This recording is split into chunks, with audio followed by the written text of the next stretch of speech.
Don't have any none of them questions. Oh, yeah. This is for the thumbnail. I've never done this before. I know. It's so I'm not even here.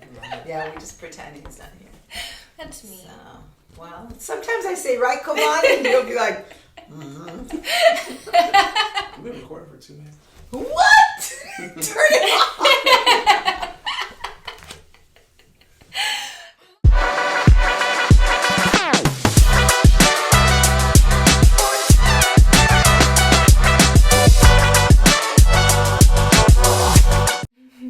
So welcome to Joycast, and I'm your host, Joy in the Morning. And I first want to start out by saying Happy New Year because it is a brand new year. And I love New Year's because it's always an opportunity to do the things that we didn't do last year. And so I'm super excited about it. And I know it's been a while. I haven't done a podcast in a minute. So this is actually my first one for 2025. And the word that was given to me was I was going to thrive in 2025. And so I'm really holding on to that, and I'm believing for that. It's like 2020 Thrive. Yeah. Ooh. And so I say thank you for tuning in, and I want to introduce you to my very super special guest. This is my very own baby, Mia Vegas. Her favorite person. Hi. Thank you for driving all the way down here from Lincoln. I know that it's a drive, and so I appreciate you even taking time out to come and sit with me. Of course.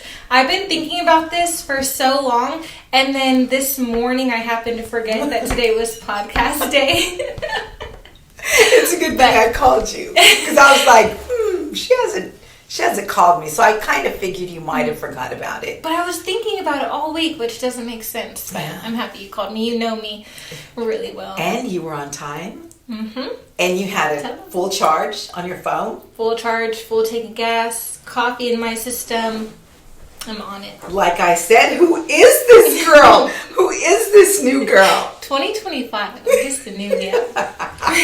Well, I'm super happy that you came and you made it here. And I've been wanting to sit down with you for the longest time. Mm-hmm. And so I'm excited about today. We try to schedule this heck of times. Yes, but it's hard. You know, it's not like you live in Benicia or somewhere. You live, quite a ways away. Yeah. So it's a drive.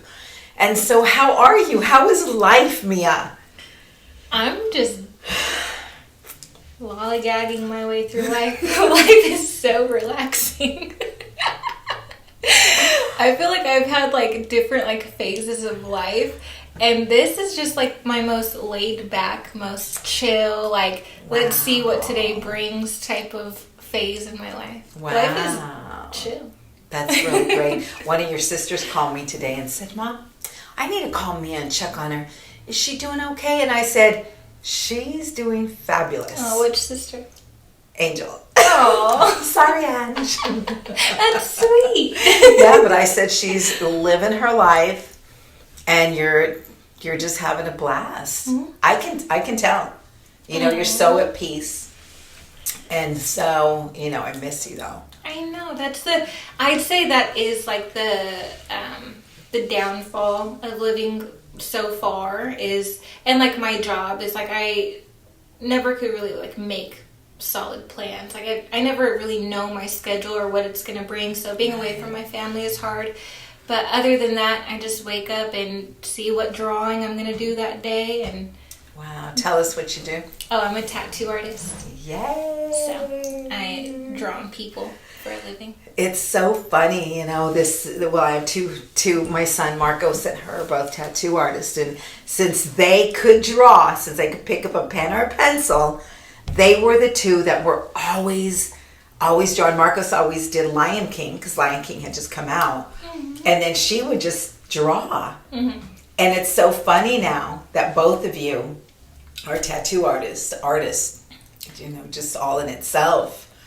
It's weird. I have these outer body experiences every once in a while. I'll be tattooing, and I'll look up and I see Marcos tattooing. Wow. And it's just this weird moment where I realize if you like it told a kid like you're gonna grow up to be like an astronaut, or you're gonna work, like grow up to be whatever their dream is. If you told Mia that she'd grow up and her job was an artist, like it really is what I thought it would be like. Yeah. Like it's so I never not look forward to work, which is super cool. And it's really funny that both of you have the same personalities. Mm-hmm. And I always tell you that, you know, you guys were the laid back ones. They were the laid back out of 10 kids.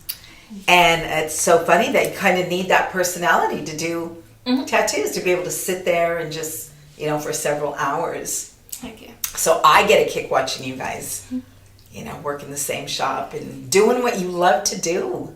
I love the tedious part of it, because like when you say like growing up we'd always draw, like we would draw, but I think I remember more than anything like crafts, like anything that took just a lot of like patience and a lot of attention and like consumed me. Like I liked doing crafts, so it's just like Yes, a couple of them that I remember her doing is she got into what were the wallets? duct tape. Duct tape wallets.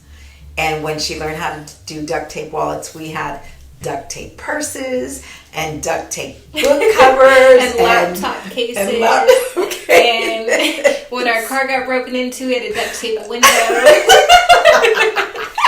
Everything was about duct tape. And then she went through that phase, and then she started making jewelry, and oh my goodness. I love all So of you've it. always been so crafty using your hands. And I've always been a hustler. Yeah. Because I sold. Oh, wait a minute. You started redoing jeans. Yeah. Yeah, I remember Everything that one. I did crafty, I ended up selling. Yes. So. Yeah. It didn't go to waste. And then, lo and behold, you'd be a tattoo artist. Yeah. So it's beautiful. And your work is just amazing. If somebody was interested, now that we're talking about tattoos, if someone was interested, where would they go to find you? One, before you decide to get tattooed by anybody, make sure that you like their work. So the first step is looking at my Instagram to see if you even like the tattoo style that I do. My Instagram is at Mia Vegas Tattoos. If you like what I do, then you can email me. There's like a book now tab in my Instagram profile, and you just send me an email of what you're thinking about, or if you don't know what you think about, you can just say hi, and we could set up a consultation and go from there. Yay! Well, that's a great little plug for you. Yeah, thanks. That wasn't planned, so take notes. Not a paid sponsorship. Yeah. So I was thinking today, like when I was getting ready, and I was like, okay, what are we going to talk about? Because there's so much that we can talk about. We're like Yappers. and besties. Yeah. And so there's nothing that we don't talk about, and we talk all the time. My cat, do we have a time limit? No. Because we might. We'll leave that to come on and say like, okay, you guys have been talking an hour now. Not really, we won't go that long. But I wanted to talk to you about what it was like growing up. Number one, in such a big family, but being the baby of 10. What was that like? There's so many different ways that it was like. Like, there's so many different things I could say. I think one, I never have been bored, I think, in my life. Like, I don't know that emotion. But it's not like you would think that maybe it's like overstimulating, and it's not, because that's what I was born into. Like, my first day was around a lot of people and a lot of big personalities, and so that was just normal for me at all times. I never had to like get used to it. So if anything, I had to get used to being by myself once I moved. Yes. And That's was different. Weird. Yeah, that's weird. But growing up with everyone, like I said, like we're all very strong-minded. Like every one of my siblings, all like super strong-minded, very vocal. But we all have like our different personality types. So I got to kind of absorb a little bit from everybody, and absorbed a lot of the strong-mindedness. Yes. And yeah. But it's kind of all, you took a little bit from all the different ones, Mm-hmm. and it kind of molded you into a lot of it who you are today. You know, it took from daddy, you took from some from me, from your sisters, definitely from the boys, from the brothers. And it's weird because it's like, yes, growing up, you naturally like take from other people. And then it's different because, like, say my brother Gus, who I didn't necessarily like grow up in the same house for a long time, I moved in with him when I was like 22 or something, and it's almost like in our DNA because we ended up being like the exact same person. Yeah. Like, Gus is the male version of me. Yeah. I And can see that. it's just something literally in our DNA, which is like cool also. That's beautiful. Mm-hmm. So what was it like with 5 sisters?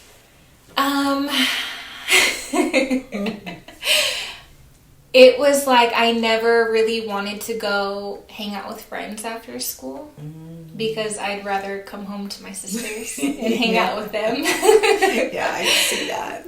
It wasn't until like they started moving out that I started hanging out with friends. But like those are still my number one choice of people to be around is like my mom and my sisters and my brothers. But like they're lifelong best friends, and they were all a lot older than me, but it didn't feel like that. Like, I got to hang out with them and their friends, and Steph took me everywhere with her. Yeah, she was the oldest daughter. It's funny that we were talking about it about a week ago maybe, me and one of your sisters, and I said, wow, sometimes I wonder if there's something wrong with me because I don't have a lot of girl time. Not that I can't, because at any point I can always find somebody to go hang out with, but when I think about girl time, I automatically think about hanging out with my daughters. And some people have even said like, well, that's not good because you should tell them everything. But it's really worked for us. Yeah. It really has. And with her, it's like I've been able to share so much with her. And I don't know if I already said this today, but I say it all the time, is that she is the wise one. The youngest one is the wise one. And for years I've been telling her that she wasn't the one that talked a whole lot. She kind of would be the quieter one and listen to people, but then when she opened her mouth, it was like, oh my goodness, always had something she would just blow our minds. And so she's been, not that the other ones aren't wise, but she's the wise one. I call her Solomon. And I know in my own journey, my own personal journey, a lot of you guys know, I share it a lot with you. But there were days when she got me through. My little baby got me through. And it was always on time. When you say that, like, you do tell us everything, I couldn't imagine, like, me as a mom. I feel like it would be really hard to gauge what to share, what's appropriate to share with my kids, like, at what time in their life, like, what phase. And I don't know how you did it, like, because that seems really, really hard to do. But you always seemed right on time. Like, you shared everything with us. And it's like, as I learn more about you now, like, that I'm older, but still as, like, a young kid, like, you told me things. And it, like, fostered such a, like, feeling of, like, my mom is the most open book.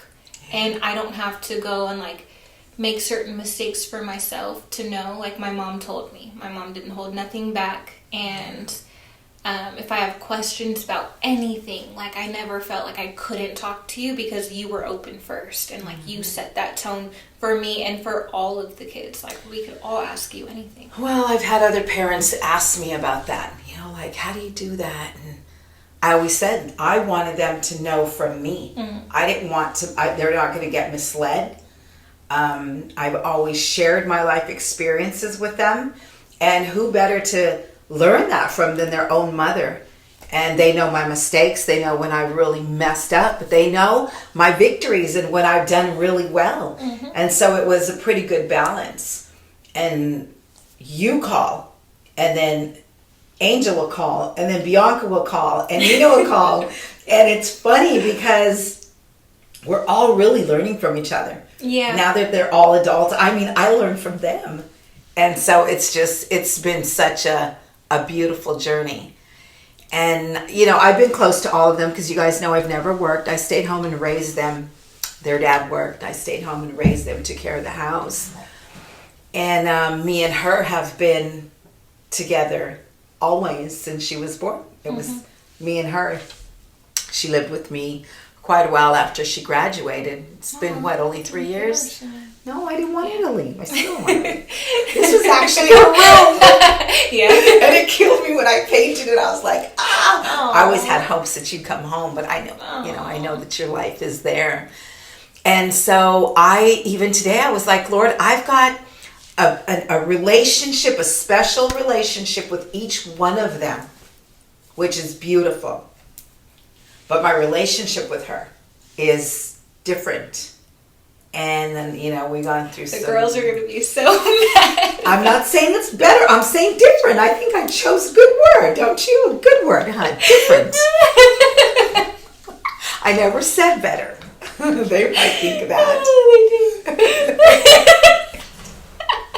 But I have to be honest, and I've got my relationship with Nina and me and Crazy Bianca and then Angel and Steph.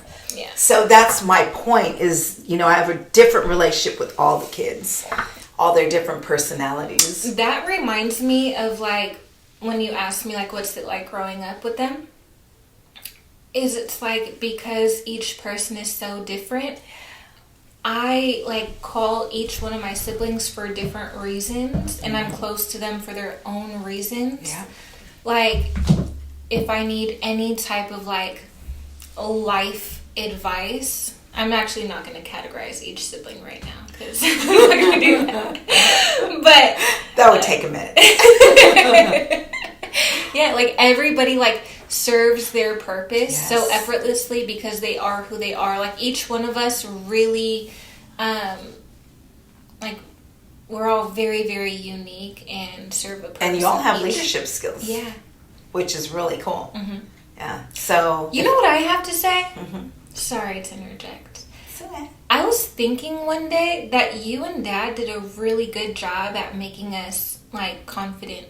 And not in a superficial way of our looks or anything, but confident in ourselves, which I think is one of the greatest things you can instill in someone, because that can take you anywhere. But if you go down the line, we're all really, really confident in ourselves and not boastful. Right. Not all of us. Yeah. There might be a little one or two of them, but just a little bit. Just a little bit. But no, I know what you're talking about. Yeah. Stephanie said that one time. She called and she said, Mom, how did you and Pops raise such dope kids? I won't say the word she used. You should put the SpongeBob. There's a bleep for cuss words in SpongeBob. But you know what I really think what happened is that we got to spend so much time with you guys. Mm-hmm. You had a mom and a dad who were really there, and we were constant, and we were teaching and sharing our life, and voila. Also, it's you guys never put us down or discouraged us. Right.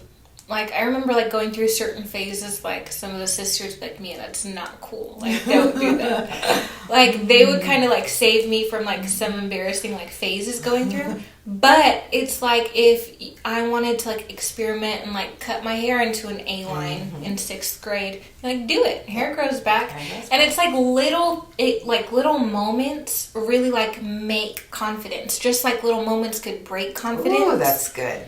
And wow. You did it, you guys did that for all of us, which is a great track record. That is really good. And then it takes a lifetime to, go through therapy just to fix those things, I've experienced that. Yeah. Well, one of the other things that came to mind and I really wanted to hit home on is because we always want to use this platform to encourage somebody, to make you laugh, to brighten your day, but also to give you hope if you're going through something. And one of the things that I wanted to talk a little bit about, just pinpoint, a little bit, was you went through some tough stuff. in your senior year, got to senior year, went through some tough things. And when I think about that, I see resilience and I think perseverance. And I wanted to, touch on that. And that is when we lost your dad. Mm-hmm. And how did you get through it, Mia?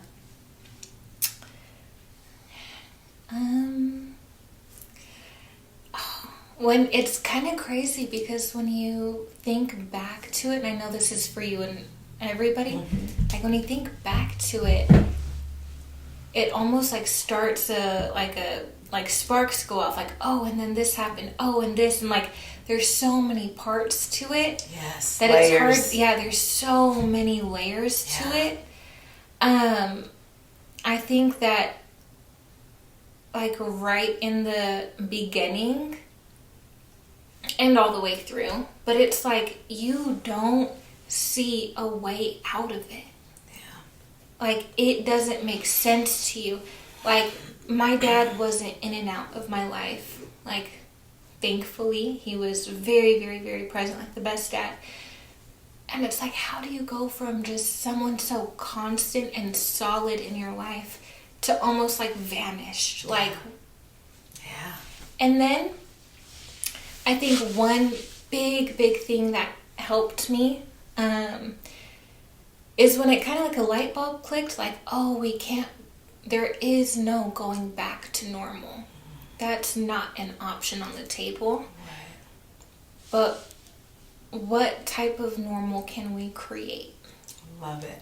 And before any like light bulbs of my own that go off, it's God. Because I didn't even it was worship music, it was prayer, it was like keeping your head just right out of the water, and that's all you do. That song Oceans, where it talks about just waves, and all you have to do is keep your eyes above the waves. Like, wow. And that song really came out right at that time in about 2016. That was my jam. Yes. Because so much of it, like with grief, like the layers that I'm talking about, like it'll be a wave, and maybe like the first couple of days or like the first week, it felt like every single day there was like 10, 15 waves of just sadness that you like gut cry, and any thought at all would just like bring you to your knees, like in sadness. Yeah. And then maybe like a month later, you notice like you have 5 meltdowns a day instead of 15. And then a year later, maybe it's like, it gets fewer and fewer, even though they hit so hard every time. It's like you kind of just brace yourself like, God, I can't do it. Like, I need you. And then he carries you through each wave one by one. And eventually they get lesser and lesser. And not that it ever hurts less, but you just grow stronger through it. Yeah. And sometimes you avoid talking about it. Oh, yeah. I remember, times walking on eggshells, not knowing when and if you should. Mm-hmm. And then today, it's 9 years later, almost 9 years later. And we haven't really talked about it lately because of Christmas and just, we've been doing all of that. But I wanted to touch on it today because people have to know. People right now, we know this. They've lost their homes. They've lost everything they had. People are going through it right now. And we get to tell them now because the Lord has brought us through. Now we get to tell other people how we did it in hopes that maybe it'll help you get through whatever you're going through, if you're going through something. And everybody will go through something at one point of their life. Mm-hmm. And in our family, because we're such a big family, there were 10 kids going through the grief process. I was going through the grief process. Grandkids were going through it. And everybody grieved a different way at different times. Mm-hmm. And there's no time frame. Everybody knows that. There's no, in 3 months you'll be good. It's not like that. And so being able and being sensitive to each other and for each other, that's a balancing act. It was like a balancing act almost. Because you don't want to bring it up on a good day. Mm-hmm. But there were times where, you know, we needed to talk, or we just needed to cry a little bit. And like I said, because me and you were in the same house, you know, we were there for each other. Mm-hmm. And I don't know what I would have done without that. Mm-hmm. And I think that's created this special bond between me and you. And nobody may understand it. It's not just the favoritism. It's that we have gone through some stuff together. Heck yeah. You know, more than once. Mm-hmm. And I really wanted to hear that from you today, like where you're at, how you got through, how you're doing today. I think that there's a lot of like cliche answers, like how did you get through grief? And I think one hard pill to swallow, and I don't think it never feels like a right time to say it to somebody while they're going through grief. But me, just reflecting on my own experience with it, I feel comfortable saying that there's a certain level of accountability required to get through, because you can stunt your healing if you choose to not look really, really, really deep.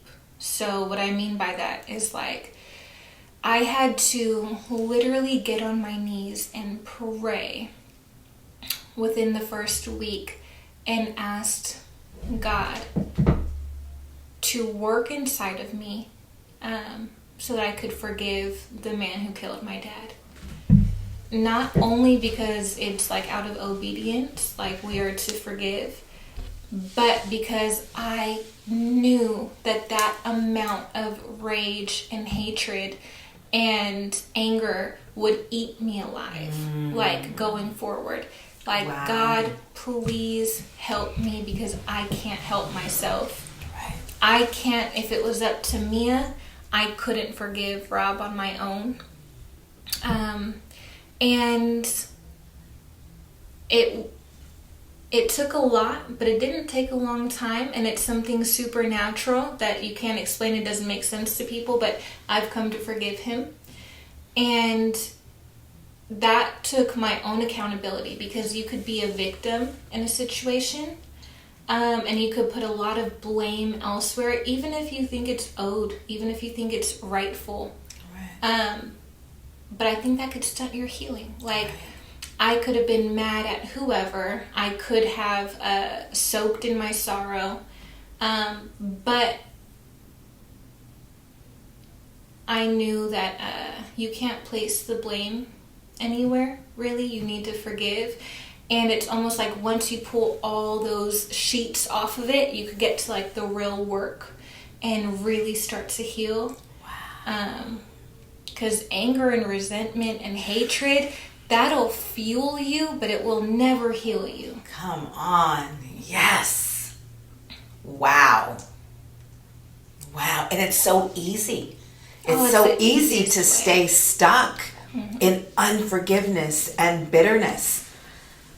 But it's not like we say, we hear it all the time. It's not for them. It's for us to really live, and to really live the life that God wants us to. Yeah. And to be able to thrive. Yeah. You know, because we have a whole lot of living to do. And so I praise God for forgiveness.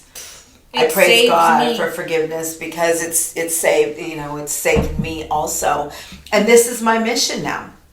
It's my mission to go around and, you know, talk about forgiveness and live that lifestyle. Not just talk about it, but to really live it. And I also, you know, I've forgiven. And I thank God for that. Because, you know, look at my life today, look at your life today. And it's just a beautiful thing. And Jesus asks us to forgive. It's so freeing, because it's like once you forgive, it's almost like that power of being triggered by anybody or any system or any person. Like, it doesn't have that control over you anymore. You can't rock my peace. Like, you can't shake my joy. Like, I've already done the rooted works, like the work in my roots. Yes. And so after that, like, you can't trigger me with anything. And I think it, like, helped me in the long run. Like, I think that easily when I think about my dad, the part of, like, the survival mode in your human brain could mask that emotion, because anger is easier to, like, project, and, like, it's I think that's just like an easier way out than to feel the hurt of, dang, my dad is gone and there's nothing that could happen. Like, that's the one that hurts way worse than anger does. And somehow, like, unmasking that, you get to start the real healing journey. Amen. Wow, that's beautiful, Mia. And I know somebody out there is going to be blessed by that. And I wanted to ask you one more thing, because I, watched you. I get to sit back. Mom gets to sit back and watch you blossom right now. And even though you went through your tough times and you had to grow up and she had to move away and start her new life, what is the one thing that that just brings you so much joy today?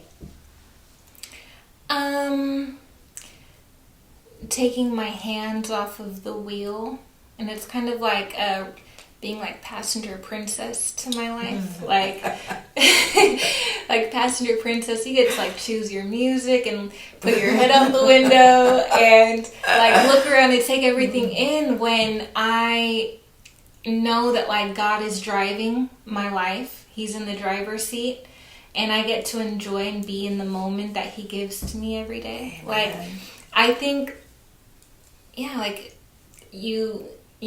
it's cliche. Like, what's happened has happened. There's a lot that, like, could be marinated on, but what's happened has happened. What's to come, who knows? Like, but we have every moment, and I think, like, being intentional about being in the moment, like, that's literally all we have. Yeah. And if you're trying so hard to steer the ship, like, and you really don't have as much control as you think you do, it could, like, take the joy out of And if you've stuff. never steered a ship before. Yeah. Exactly. That's how do you know what you're even doing? And to be able to just let it go and just give it to God and let Him do His thing in our life. I was sharing with somebody this morning at the nail shop. She said, "How are you doing? I haven't seen you since 2016. You graduated with her daughter." And I said, "I'm really good. These are the best days of my life. They really are." And who would have thought 9 years ago, or almost 9 years ago, after going through something so traumatic, that speeded up a little bit, and I could say these are the best days of my life? Who knew? Who knew? Yeah. Because, like she started out saying, there didn't seem like there was any way out. Like, how would we ever get through something like that? But it's through God's faithfulness, and we had to trust Him. It took for us to trust Him with everything, our emotions, our future. I mean, literally everything. Yeah. I think for a person who is not as close in their relationship with God to know what that means, like God's faithfulness carries you through, because those things could sound like, okay, I've heard that before, but like, what does it mean to someone who doesn't have a relationship with God? And it's like, when I say that, like, I could take my hands off the wheel and enjoy my life, it's because I know that God is in full control. That I could either be taking my hands off to laugh and sing a song and relax and enjoy the moment, or take my hands off and break down and go through whatever emotions I need to feel. I know that God has the next step already planned for me. I don't need to think about that. I just have to trust Him.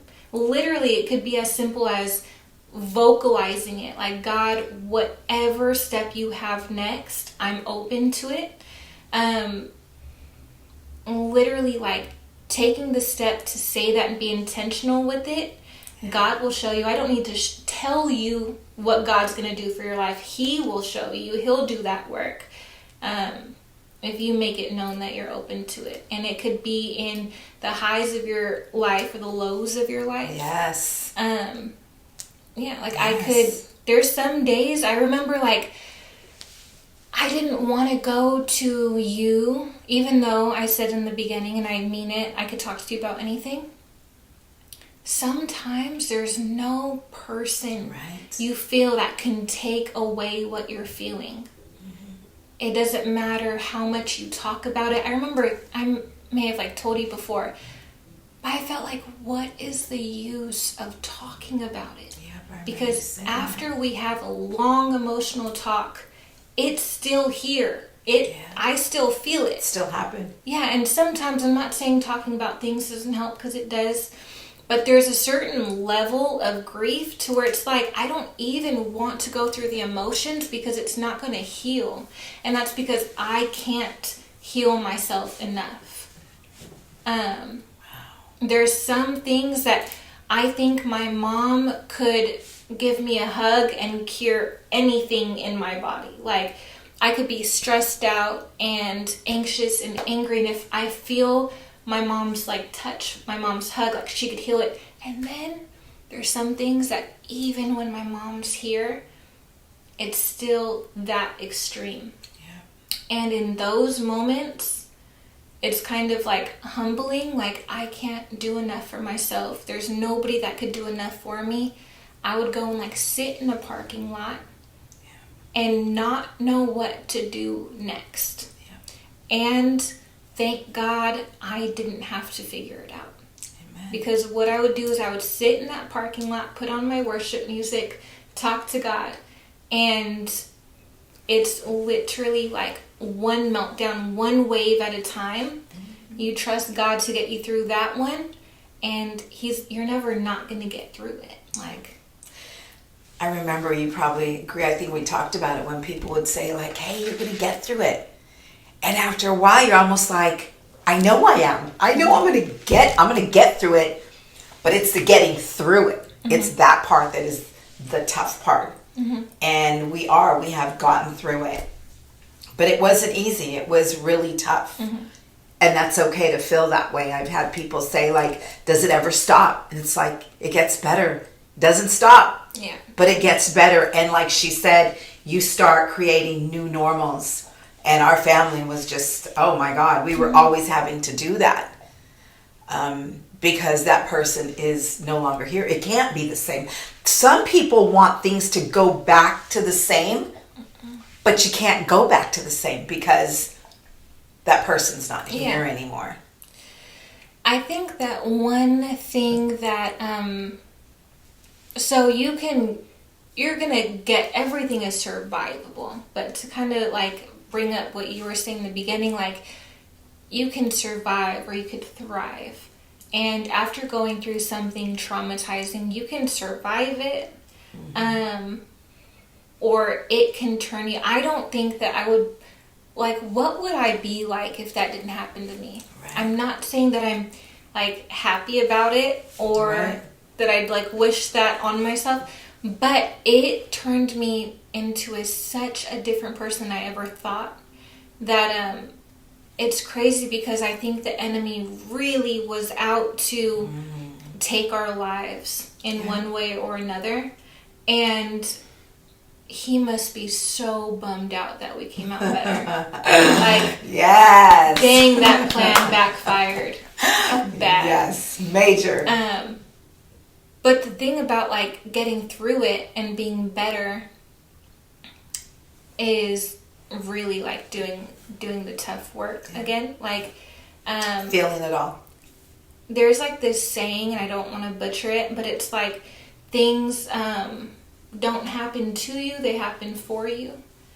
And in every situation, like good or bad, if you can look at it and think like, how can this be happening for me? What can come from it? And what can I like help other people with?